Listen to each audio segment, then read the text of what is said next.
morning everyone, myself Daneshwari Indra.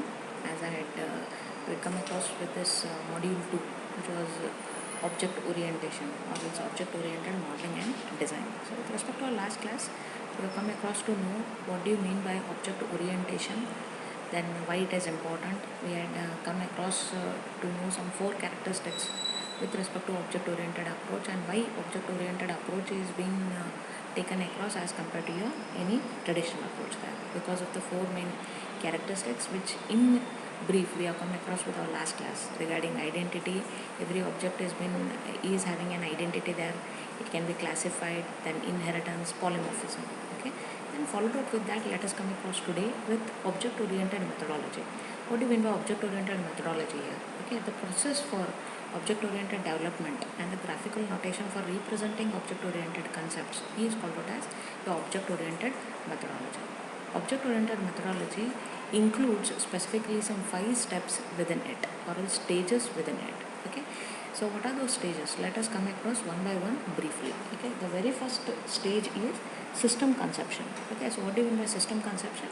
System conception says that for generically I'll just tell you, it is something like before you are being given across for an event to be organized or something, we think about a theme. Okay, so particularly with that particular theme, we think how that particular event can be made success with considering a particular theme there. Okay, system conception is also in the same way. System conception says that before you are taking across with that particular project or for that particular software development, so what all concepts can be used for it. Okay, so how a system can be conceptualized. Okay, those all things are nothing but a system conception. So in other words, we will be thinking about my business plus points to it. Okay, so what are the business plus points to it if I create this particular development, or else how much benefit will my company be having if at all I use this particular system. So these all things are your study of system conception.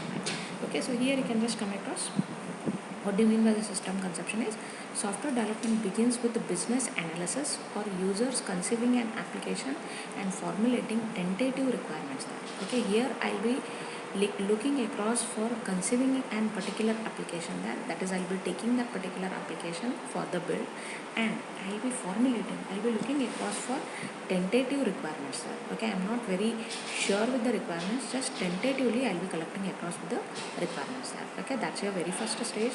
The second one happens to be analysis. Okay, so analysis says that the analyst, the person who is analyzing the things, okay, analyst scrutinizes and rigorously relates the requirements.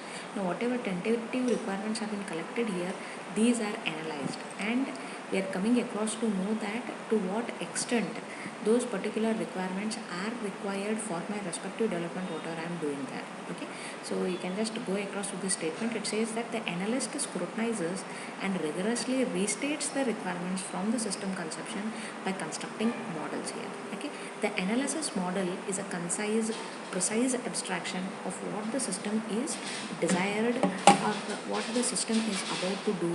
Okay, what is desired for it and how will it be done.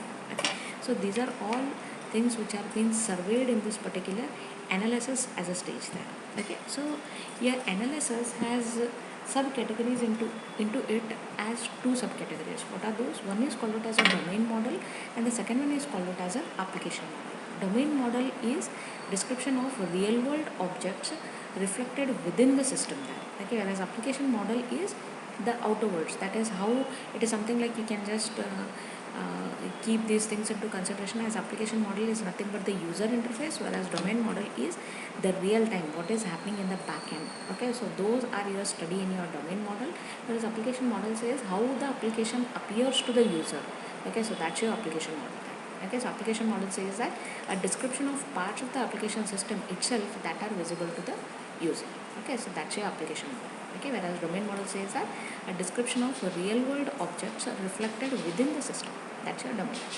Okay, so this is with the analysis. Let us come across with the third very section, and that is third very stage, that is system design.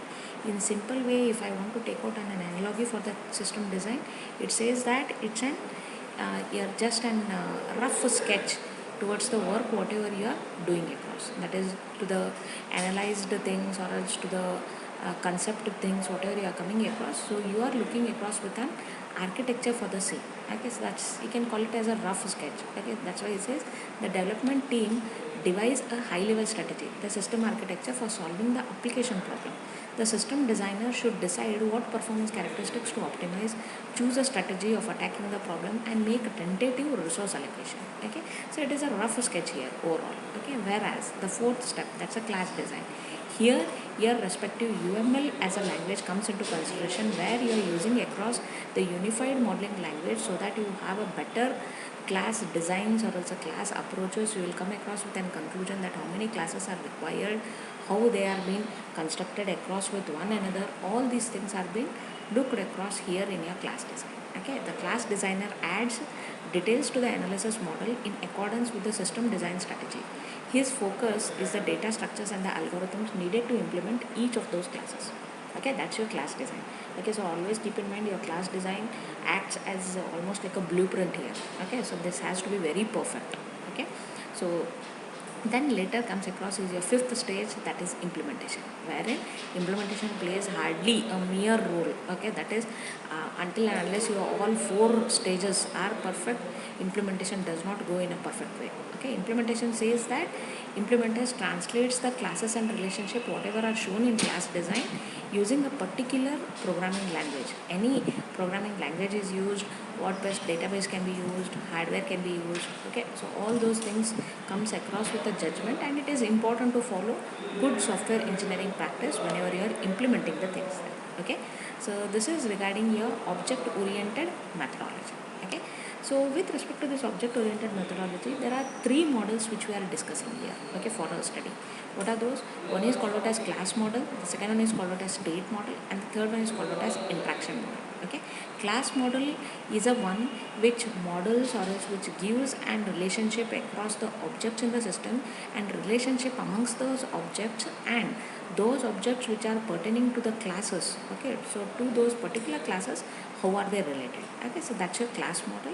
Okay, then comes a state model. State model says state model is not drawn for all the classes or else for all the objects. State model are being taken across for only those respective classes or else those respective objects which feels as a complex one. Okay, so where we feel that this particular activity cannot be come across or else we are not getting to know and simple view towards it. So what we can do is, if at all we want a more microscopic view towards that particular state model, to that particular class or object, so at that time you can draw a state model for such kind of a thing.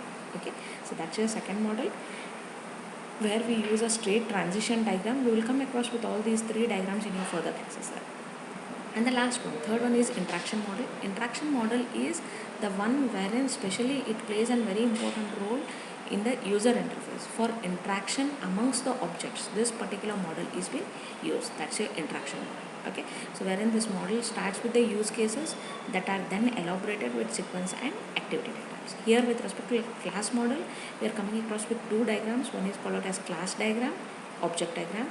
With respect to state model, we are coming across with state diagrams, or else we can call it as state transition diagrams. Whereas interaction model, we come across with sequence and activity diagram and followed out with the same. At sometimes we are using even across use case diagrams. Okay, so here we can just come across as use case is focuses on the functionality of a system. Sequence diagram shows the object that interact and the time sequence of their interaction. Activity diagram elaborates the important processing steps. Okay, in our next class we'll come across with this object oriented themes.